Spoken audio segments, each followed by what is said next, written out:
Welcome. সবাই ভালো আছো? হ্যাঁ, খুব ভালো আছো তো? বাহ। তো আজকের এই ক্লাসে আমি তোমাদের সামনে 10টি অঙ্ক নিয়ে উপস্থিত হয়েছি, ঠিক আছে? এবং 10টি অঙ্কই কিন্তু আমি প্রথমেই ব্ল্যাকবোর্ডে লিখে দিয়েছি, তোমরা টুকে নিয়েছো। এরপর আমি দেখিয়ে দিচ্ছি তোমরা এই অঙ্কগুলি কিভাবে করবে, ঠিক আছে? খুব মন দিয়ে শোনো।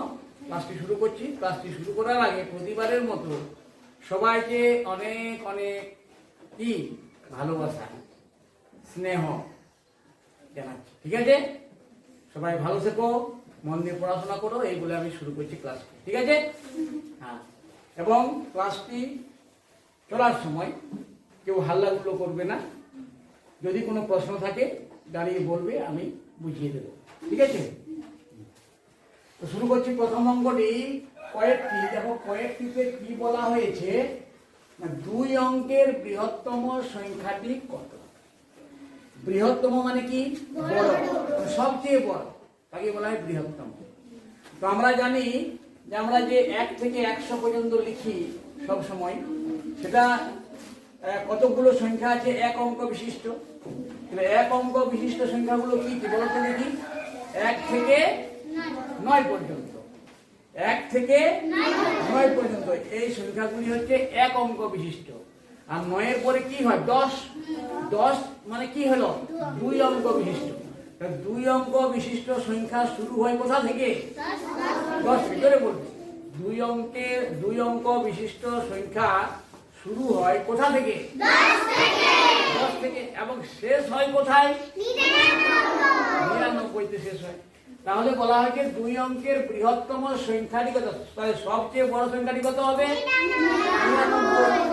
তাহলে একটি হবে 99। এটি হলো উত্তর। এক কথায় হয়ে গেল যে 2 অঙ্কের বৃহত্তম সংখ্যাটি হলো 99, ঠিক আছে? এরপর দেখো ক্ষয়েরটি। ক্ষয়েরটিতে বলা হয় যে 3 অঙ্কের সবচেয়ে, 3 অঙ্কের। তাহলে 99 কয় অঙ্কের? 2 অঙ্কের। 99 উপরে কত? 100। তো 100তে কয়টি অঙ্ক আছে? 3টি অঙ্ক আছে। 3 অঙ্কের সবচেয়ে ছোট, মানে ওখান থেকে শুরু হচ্ছে, মানে ওটি ছোট হবে। 3 অঙ্কের সবচেয়ে ছোট সংখ্যাটি কত হবে? 100। তাহলে এটির উত্তর হবে 100, ঠিক আছে? এরপর দেখো গয়েরটি। গয়ের অঙ্কটিতে বলা হয়েছে 57 থেকে 24 কত ছোট বা বড়? এখন বলো 57 থেকে 24। 57 থেকে 24 ছোট না বড়? আগে এটি বলো। 57 থেকে 24 ছোট না বড়? ছোট। কত ছোট? আমি শিখিয়েছি কত ছোট বা কত বড় যদি বের করতে বলা হয় তাহলে বিয়োগ করতে হয়। এবং বিয়োগ করার সময় বড়টি উপরে থাকে, ছোটটি নিচে থাকে। তাহলে এখানে আমরা বড়টি লিখবো 57 আর নিচে লিখবো 24, তাই তো? তাহলে এবারে বিয়োগ করে দিব। তাহলে 4 কত দিলে 7 হয়? 3। 2 কত দিলে 5 হয়? 3। তাহলে 33 ছোট। তাহলে কি লিখবে? 57 থেকে 24 কত ছোট হলো? 33 ছোট। এখানে লিখে দিবে 57 থেকে 24 কমা দিয়ে দিবে একটা, কত? 33 ছোট, তাই তো? হ্যাঁ, 57 থেকে 24 33 ছোট। বড় না ছোট? হ্যাঁ। এরপর দেখো ঘয়েরটি। ঘয়েরটিতে বলা হয়েছে এক অঙ্কের, দেখো এক অঙ্কের। এক অঙ্কের মানেই হচ্ছে 1 থেকে 9 পর্যন্ত।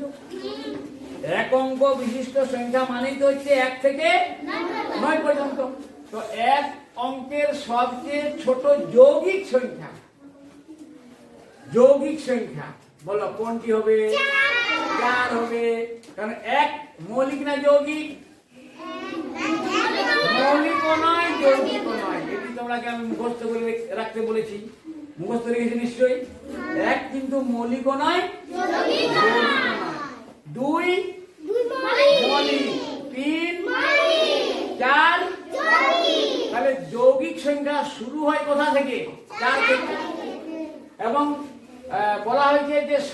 ছোট, তাই যেখান থেকে শুরু হয় সেটাই হচ্ছে ছোট। তাহলে এক অঙ্কের সবচেয়ে ছোট যৌগিক সংখ্যাটি কত? 4। হ্যাঁ, এবারে নাম্বারের অঙ্কটি দেখো কি বলা হয়েছে। 2 টাকা 7 পয়সা। 2 টাকা 7 পয়সা সমান কত পয়সা? আমি কিন্তু একটি কথা বলেছিলাম, তোমাদের মনে আছে? বলো না দেখি কি বলেছিলাম, বলো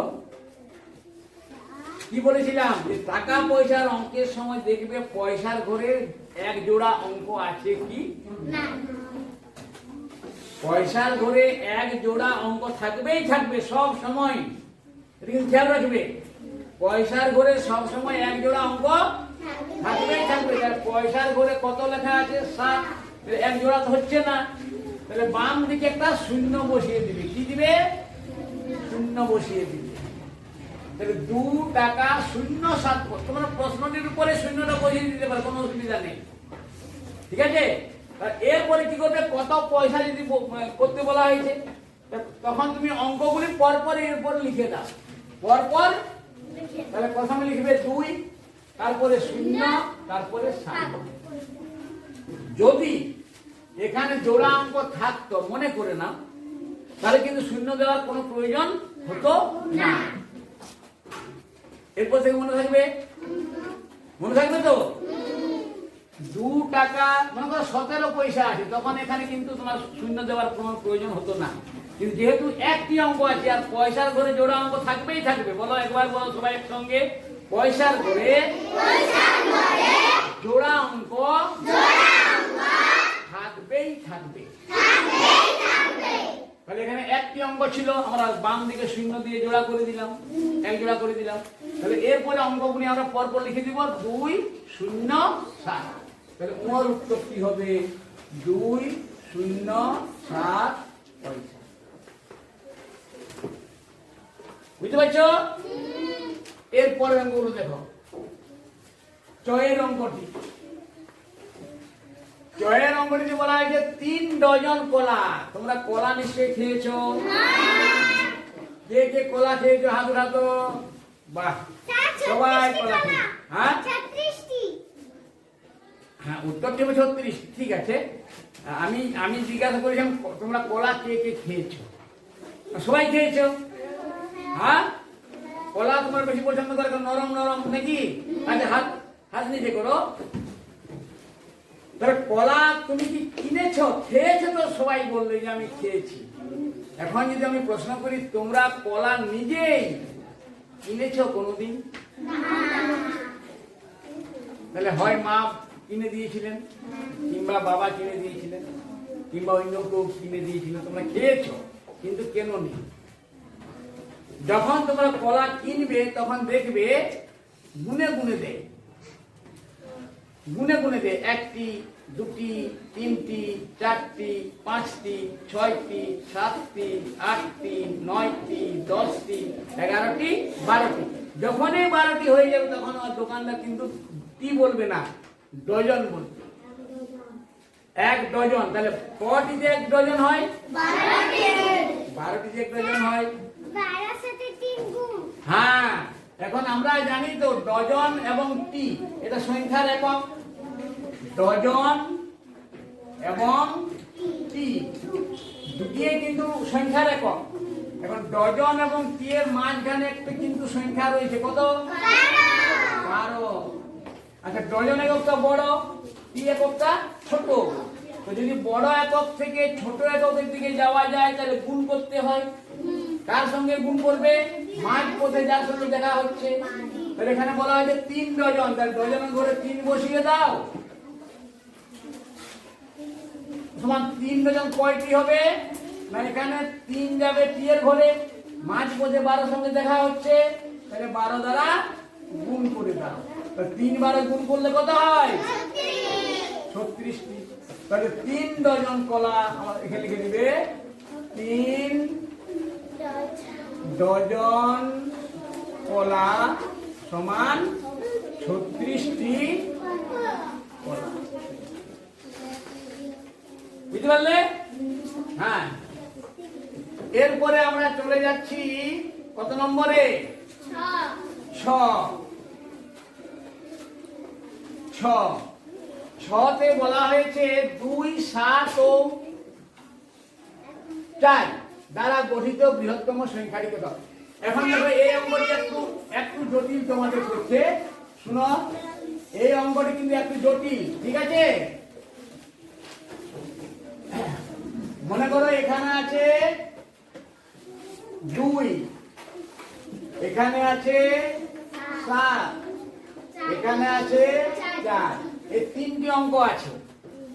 3টি অঙ্ককে আমরা এমন ভাবে সাজিয়ে সংখ্যা তৈরি করব, সেটি কিন্তু হওয়া চাই বৃহত্তম, মানে বড় সংখ্যা, সবচেয়ে বড় সংখ্যা। এদিকে মন দিয়ে শোনো, ঠিক আছে? তো মনে করো আমি 2কে এখানে রাখলাম, 7কে এখানে রাখলাম, 4কে এখানে রাখলাম, কত? 274 হলো। কত হলো? 274। এবারে 2কে এখানে রাখলাম, 4কে এখানে রাখলাম, 7কে এখানে রাখলাম, 247 আরেকটি নতুন সংখ্যা হয়ে গেল। ওই অঙ্কগুলিকে ব্যবহার করে আমাকে সংখ্যা নির্ণয় করতে হবে, সংখ্যা বানাতে হবে, নতুন নতুন সংখ্যা। এরপরে কাকে প্রথমে লিখবে বলো? 7কে লিখো, 7কে। তারপরে কত লিখবো? 4, তারপরে 2। তাহলে কত হলো? 742। আবার নতুন সংখ্যা তৈরি করা যাবে কিভাবে? 7, 2, 4 এগুলিকে ব্যবহার করে আবার নতুন নতুন সংখ্যা বানানো যাবে। কিভাবে বলো দেখি? প্রথমে 4কে লিখবো, তারপরে 2কে, তারপরে 7কে, তারপরে আবার 4কে প্রথমে, তারপরে 7কে, তারপরে 2কে। আরো কি কোন সংখ্যা বানানো যাবে এই 3টি অঙ্ক ব্যবহার করে? আর নিশ্চয়ই যাবে না। 3টি অঙ্ক দিয়ে কয়টি সংখ্যা বানানো যাবে? বলো? 1টি, 2টি, 3টি, 4টি, 5টি, 6টি। ঠিক আছে? 3টি অঙ্ক, এরকম প্রশ্ন আসতে পারে তোমাদের যে 3টি অঙ্ক দিয়ে সবচেয়ে বেশি কত সংখ্যক সংখ্যা তৈরি করা যাবে? তোমরা কি করবে? 6টি। কিন্তু এখানে বলা হয়েছে যে এগুলি ব্যবহার করে যে সংখ্যাগুলি পাওয়া গেল তাদের মধ্যে সবচেয়ে বড় কোনটি? বলো? এটি হচ্ছে 742, এটি সবচেয়ে বড়। এখন এটির মানে শর্টকাট নিয়ম আছে, সেটি কি? যদি বলা হয় বৃহত্তম, কোন অঙ্ক দ্বারা গঠিত বৃহত্তম যদি সংখ্যাটি নির্ণয় করতে বলা হয়, তাহলে সেই অঙ্কগুলিকে তুমি বড় থেকে ছোট হিসাবে সাজিয়ে লিখবে। বড় থেকে, তাহলে এই 3টি অঙ্কের মধ্যে কোনটি সবচেয়ে বড়?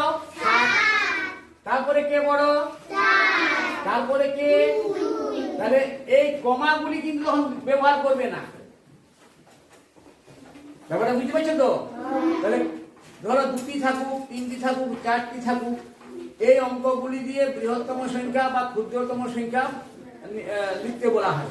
তখন তোমরা কি করবে? বৃহত্তম যদি বলা হয়, দেখে নেবে এখানে বৃহত্তম লেখা আছে না ক্ষুদ্রতম লেখা আছে। যদি বৃহত্তম লেখা থাকে সেই অঙ্কগুলোকে কি করবে? বড় থেকে ছোট হিসাবে সাজাবে, বড় থেকে ছোট হিসাবে সাজাবে, কিন্তু সাজাবার সময় কমা ব্যবহার করবে না এবং পাশাপাশি লিখবে, তাহলে সংখ্যা তৈরি হবে। বুঝতে পারছো তো? তাহলে উত্তর হয়ে গেল কত? 742। এটি কত নম্বরের ছিল? 6 নম্বরের। হ্যাঁ, এরপর দেখো পরের অঙ্কটি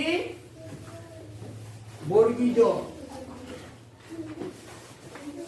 এই অঙ্কটিতে বলা হয় যে 1 বছর 6 মাস। তাহলে এরকমের অঙ্ক যদি এক প্রকার একক থেকে অন্য প্রকার এককে পরিণত করতে বলা হয়, তখন আমরা একটা জিনিস মুখস্থ রেখেছি, বলো তো কি?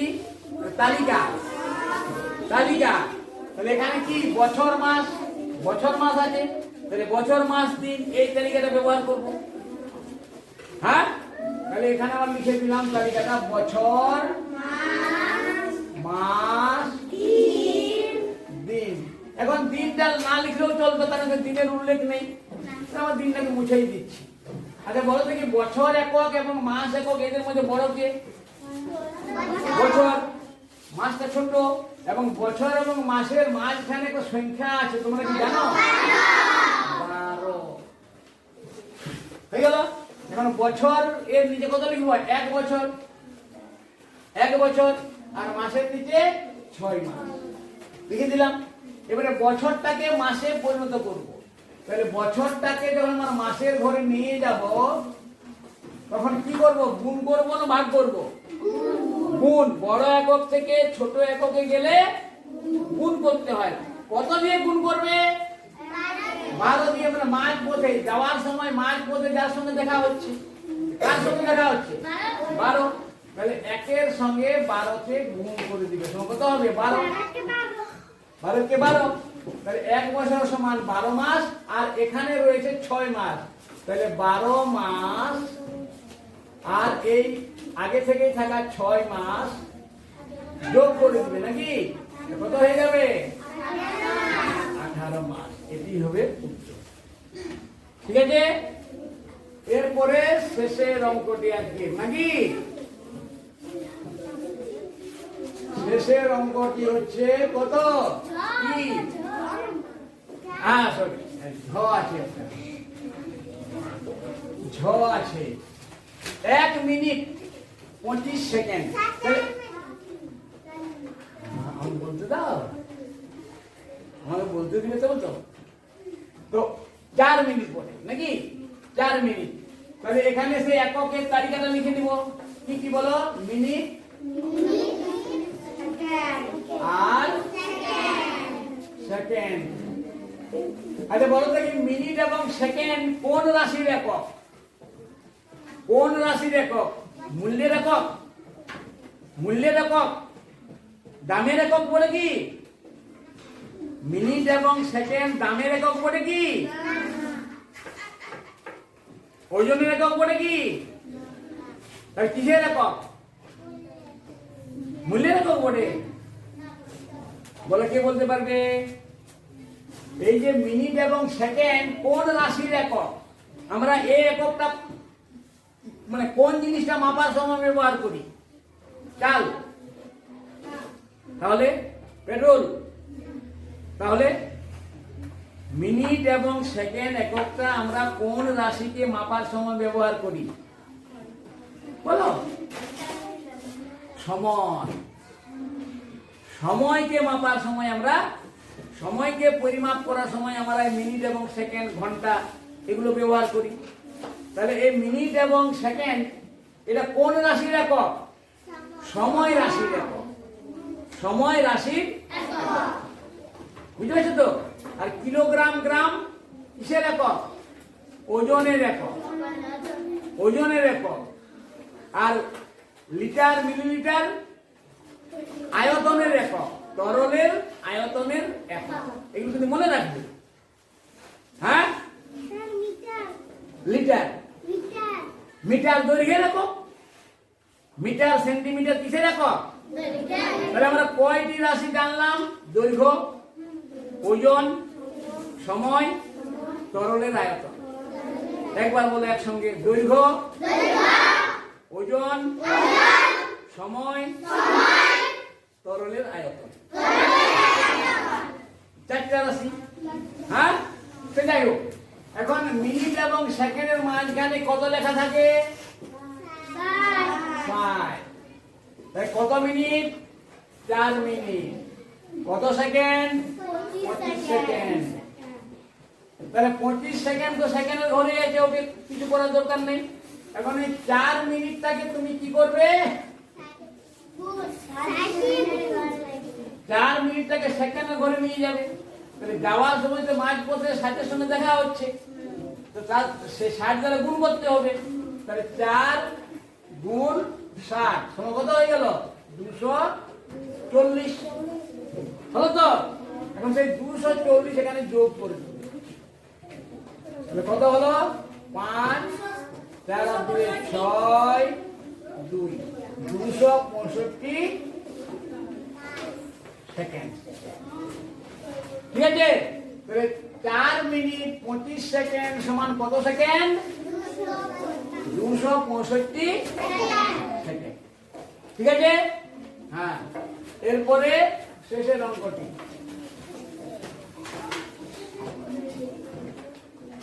শেষের অঙ্কটি দেখো। বলা হয় 56 থেকে 7 কতবার বিয়োগ করা যাবে? 57 থেকে 7 কতবার বিয়োগ করা যাবে? আমরা বিয়োগ করে একটু খেলা খেলছি একটু, ঠিক আছে? 56 প্রথমে কত ছিল? 56। কত বিয়োগ করব? বলো 56 থেকে কত বিয়োগ করব? 7। 7 কত হলো বলো, উত্তর দাও। 9 হলো, হাতে 1 4। আবার একবার 7 বিয়োগ করো, কত হয়ে গেল? 42। আবার একবার 7 বিয়োগ করো, কত হয়ে গেল? 29। আবার একবার 7 বিয়োগ করো, কত হয়ে গেল? 28। আরেকবার 7 বিয়োগ করো, কত হয়ে গেল? 21। আরেকবার 7 বিয়োগ করো, কত হয়ে গেল? 14। আরেকবার 7 বিয়োগ করো, কত হয়ে গেল? 7। আরেকবার 7 বিয়োগ করে দাও, কত হয়ে গেল? 0। হলো কি না হলো? তাহলে আমরা কতবার বিয়োগ করতে পারলাম? একবার, দুবার, তিনবার, চারবার, 5বার, 6বার, 7বার, 8বার। 8বার বিয়োগ করে গেল। এখন এই পদ্ধতিতে করতে গেলে তোমার অনেক জায়গাও লাগছে, অনেক সময়ও লাগছে। তোমাকে 8বার বিয়োগ করতে হচ্ছে। তো এটা একটা শর্টকাট নিয়ম আছে, তাহলে কি ভাগ করে দিলেই পাবে। কারণ বিয়োগ বারবার বিয়োগ করার চাইতে ভাগ করা ভালো। ভাগে মানে বিয়োগ বারবার বিয়োগের সংক্ষিপ্ত রূপ হচ্ছে ভাগ। তাহলে 56কে 7 দ্বারা ভাগ করে দাও।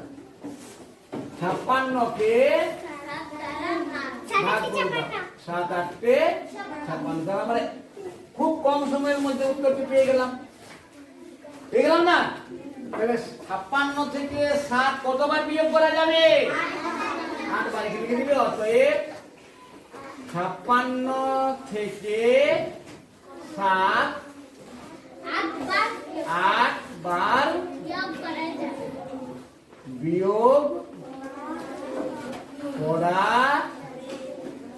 যাবে।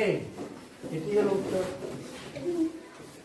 সব অঙ্কগুলো আমরা করে নিলাম, বুঝেও নিলাম। আমরা আগেই বুঝেছিলাম, কিন্তু এখন একটু আবার রিভাইজ করে নিলাম। ঠিক আছে? ক্লাসটা তোমাদের কেমন লাগলো? ভালো। খুব মন দিয়ে পড়াশোনা করবে এইভাবে, ঠিক আছে? তাহলে আমি আবার তোমাদেরকে আরেকবার ভালোবাসা জানিয়ে ক্লাসটি শেষ করি। ঠিক আছে? ধন্যবাদ। মন দিয়ে পড়ে গেছি, রাইট টাইমে শেষ করে দিয়েছি। হ্যাঁ।